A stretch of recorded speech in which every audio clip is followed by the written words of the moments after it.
Why won't you date? The question wasn't loud, it wasn't dramatic. It was said almost casually, like a thought that slipped out before it could be stopped. But the moment it landed between them, the air in the office changed. Daniel froze with one hand on the coffee mug. Across the small break room table, his boss, Claire Whitman, instantly wished she could pull the words back. She saw it in his eyes, the way his smile faded, the way his shoulders stiffened, the way the room suddenly felt too quiet. He didn't answer right away. And in that pause, Claire felt something heavy settle in her chest, as if she just stepped on a crack she didn't know was there. Daniel Harper was the kind of employee every manager prayed for. He was always early, never complained, worked twice as hard as anyone else, and somehow still managed to be kind. He remembered birthdays, fixed broken printers without being asked, and stayed late when deadlines loomed. He never talked about himself unless someone asked, and even then he kept it short. Everyone in the office knew two things about him. First, he was a single father. Second, he never dated. At first, people assumed he was just private, then they assumed he was picky. After a while, they stopped asking, all except Claire. Claire hadn't planned to ask that day, it just happened. They'd been talking about work-life balance, about how the company was pushing overtime again. Claire joked about how her mother still tried to set her up on dates, and Daniel smiled politely. Then she said, "At least she thinks I have a life outside work." Daniel laughed softly. "Parents are like that." "And you," Claire asked, "does your family try to set you up?" Daniel shook his head. "No." There was something in his tone, gentle but final, and before Claire could stop herself, the question slipped out. "Why won't you date?" Daniel stared into his coffee like it had suddenly become very interesting. The hum of the refrigerator filled the silence. Somewhere down the hall, a phone rang. Claire felt her stomach twist. She hadn't meant to cross a line. She wasn't his boss in that moment. She was just curious, maybe too curious. "You don't have to answer," she said quickly. "I didn't mean." "It's okay," Daniel interrupted. His voice was calm, but there was something fragile underneath it, like glass held together by habit. He set the mug down carefully, as if any sudden movement might break something. "You really want to know?" he asked. Claire nodded, unsure now if she did. Daniel took a breath. "Because the last time I let myself love someone, I lost everything." Claire felt her chest tighten. She didn't interrupt. Daniel leaned back in his chair, eyes fixed somewhere far beyond the break room walls. "I used to think love was about finding someone who completed you," he said, "someone who made life feel full." He smiled faintly. "I was wrong." Years ago, Daniel had been a different man, not better or worse, just lighter. He and his wife Emily had met in college. She was loud where he was quiet, fearless where he was careful. She believed in big dreams and bigger feelings. Daniel believed in her.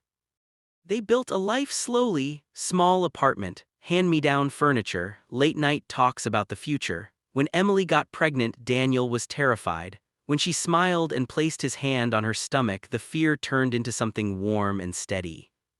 Their daughter Lily was born on a rainy night. Emily cried. Daniel cried harder. In that moment he thought, this is it, this is happiness. But happiness, he learned, could be fragile. Emily got sick when Lily was 3. At first it was exhaustion, then headaches, then days when she couldn't get out of bed. The diagnosis came like a hammer, sudden and merciless. Cancer didn't care about dreams or young families or promises, it moved fast. Daniel became a husband, a nurse, and a father all at once. He learned how to cook, clean, manage medications, and still read bedtime stories. He learned how to smile for Lily even when his hands shook. Emily tried to stay strong. She joked about losing her hair. She teased Daniel about finally learning how to do laundry properly. But at night, when Lily was asleep, she cried quietly into his shoulder. "I'm scared," she whispered once. "So am I," he admitted. When Emily died, Daniel felt like the world had stopped without asking him.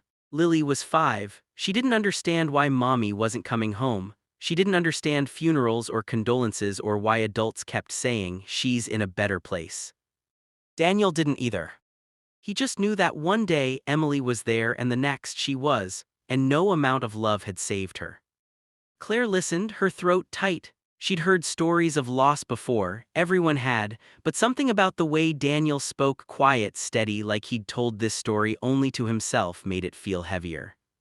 For a long time, Daniel continued, I told myself I didn't have time to date, that Lily needed me, that work needed me, all of that was true. He looked up at Claire then, but it wasn't the real reason. Claire didn't move. The real reason, he said softly, is that I already gave my heart away, and I don't know how to survive losing it again. The words hit Claire harder than she expected. She had always admired Daniel from a professional distance at first.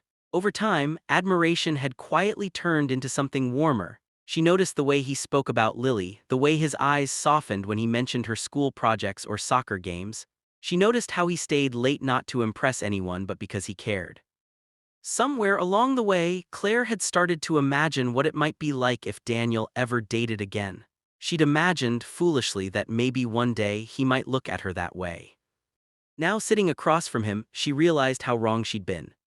It's not that I don't believe in love, Daniel added almost apologetically. It's that I believe in it too much, I know what it costs. Claire swallowed. Does Lily ever ask? She asked quietly.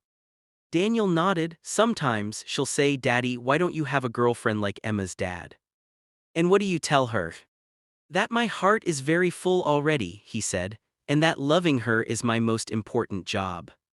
Claire felt tears sting her eyes. She blinked them back, embarrassed. She was his boss. She wasn't supposed to feel this much. But heartbreak didn't care about job titles. I'm sorry, she said finally. I didn't mean to bring up something so painful. Daniel smiled at her then, gentle and sincere. You didn't hurt me, he said. You just asked a question. But Claire knew the truth. She was the one who was hurting now. In the weeks that followed, nothing changed on the surface. Daniel worked as usual. Claire managed meetings, deadlines, and performance reviews. The office buzzed with the same routines. But something inside Claire had shifted. She couldn't stop thinking about what Daniel had said, about loving once and losing everything, about choosing safety over the possibility of joy. She saw him differently now, not as the quiet, dependable employee, but as a man carrying a lifetime of love and grief in equal measure. One evening, as Claire was leaving the office late, she saw Daniel in the parking lot, kneeling beside Lily as she excitedly showed him a drawing. He listened like it was the most important thing in the world. Claire sat in her car and watched, her heart aching. She realized then that Daniel wasn't alone because he was broken. He was alone because he had loved deeply and still did. Months passed. Lily had a school play. Daniel took time off to attend. Claire approved it without hesitation. The next day, Daniel stopped by her office. Thank you, he said. For what? For always understanding, he replied. Claire smiled. You're a great father. He nodded, pride and sadness flickering across his face. She's my reason. After he left, Claire leaned back in her chair and let out a long breath. She knew now that some hearts weren't closed, they were just protecting something sacred. Daniel never dated, not that year, maybe not ever, and Claire never asked again. But the question she once asked, without thinking, stayed with her forever. Why won't you date? Because sometimes the bravest thing a person can do is love once fully, and then choose to honor that love for the rest of their life. And the moral of the story is this: never assume that someone's silence means emptiness. Some people don't chase new love not because they're afraid to feel, but because they've already felt something so deep, so true, that it still fills their heart long after it's gone.